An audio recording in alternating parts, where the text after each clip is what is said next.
है तो उस जहाज की, उसके सामान की इंश्योरेंस होती है। उसे मरीन इंश्योरेंस या शिप इंश्योरेंस बोलते हैं। इसे थोड़ा डिटेल में समझ। शिप इंश्योरेंस को एक जहाज चलाने के लिए कई लेयर्स का इंश्योरेंस चाहिए होता है। सबसे पहले होता है हल एंड मशीनरी इंश्योरेंस, जो जहाज का शरीर होता है वो उसका इंश्योरेंस होता है। अगर जहाज को नुकसान होता है तो ये कवर करता है।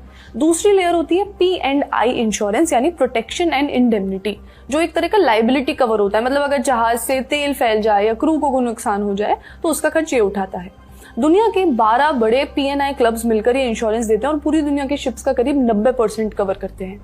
तीसरी लेयर होती है फिर कार्गो इंश्योरेंस, जो जहाज में मौजूद माल का इंश्योरेंस होता है। हो गई 3 इंश्योरेंस। अब उसके ऊपर एक और लेयर लगती है war risk insurance. Normal insurance policy युद्ध जैसी स्थिति में काम नहीं करती। अगर जहाज वॉर जोन में जा रहा है, जैसे भी स्ट्रेट ऑफ हॉर्मुज के हालात हैं, तो इंश्योरेंस कंपनीज कहती हैं हमें एक्स्ट्रा प्रीमियम चाहिए। जैसे हेल्थ इंश्योरेंस में भी आपको कोई स्पेशल डिजीज, कोई ऐसी बीमारी का इलाज ऐड करवाना होता है, कवर ऐड कराना होता है, तो आपसे ज्यादा प्रीमियम मांगा जाता है।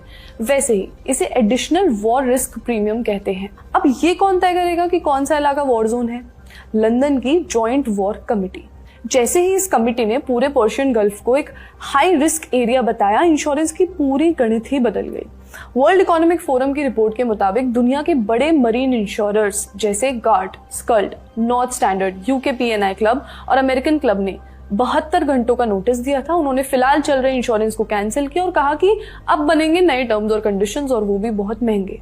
अगर जहाज की कीमत मानिए 100 करोड़ थी तो वॉर से पहले 0.25 या 0.5% प्रीमियम देना पड़ता था, लेकिन अब वो 1 से 5% तक भी हो गया है।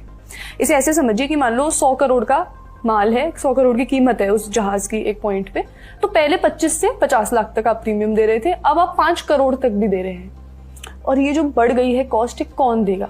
कंपनियां। और कंपनियां किससे वसूलेंगी? एंड कंज्यूमर से, एंड कस्टमर से। बस एग्जैक्टली ऐसे ही जो सामान आप तक पहुंचता है उसकी कीमत बढ़ जाती है। ब्लूमबर्ग ने बताया कि कुछ मामलों में प्रीमियम 60 गुना तक बढ़ गया। अब सोचिए, अगर सिर्फ इंश्योरेंस ही इतना महंगा हो जाए तो शिपिंग कंपनीज क्या करेंगी?